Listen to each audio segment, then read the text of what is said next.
I imagine that most of you have not heard of homocysteine or why it's important to your health.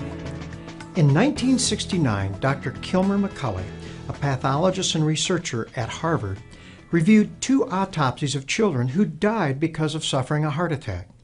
This was very unusual because one of these children was 7 years old and the other was only 3 years old. These children had a genetic disorder called homocysteinuria.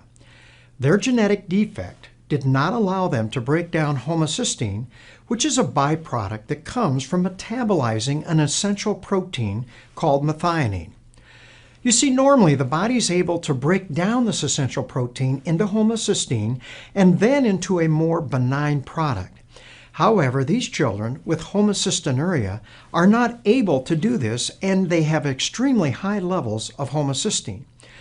Homocysteine is known to cause tremendous inflammation of our arteries, and in these children it leads to premature heart attacks.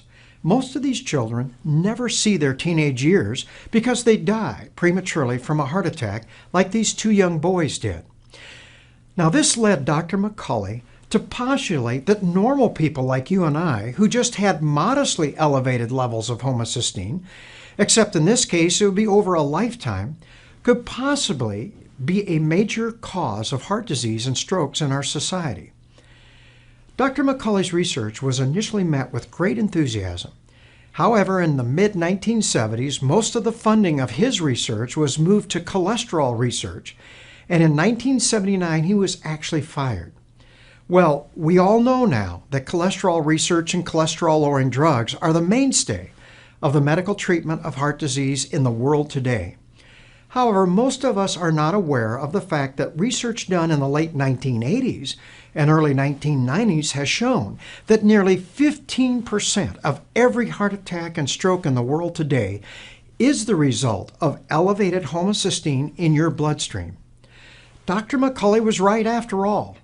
This is truly sad when you realize that the main reason homocysteine levels in normal people are elevated is because they are deficient in B vitamins like folic acid, vitamin B12, and vitamin B6. Additional medical research has shown us that by simply taking folic acid, vitamin B12, and vitamin B6 in supplementation at these optimal levels, you can reduce these homocysteine levels to a very safe range, nearly 60 to 70% of the time. Therefore, for pennies a day, we can significantly reduce one of the major causes of heart disease and stroke in the world today. So why haven't you heard much about homocysteine from your doctor?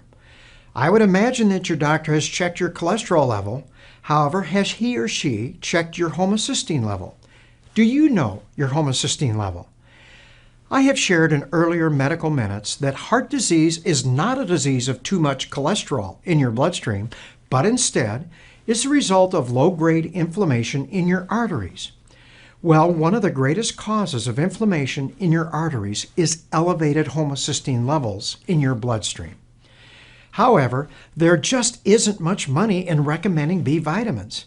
There are no pharmaceutical companies taking out full-page ads in the USA Today warning you of the dangers of high homocysteine levels. Dr. McCulley feels that this is the main reason that Harvard did not want to support his research.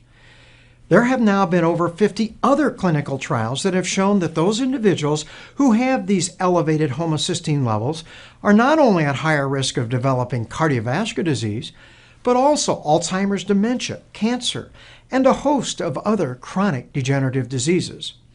So my personal feeling is that the lower your homocysteine level is, the better.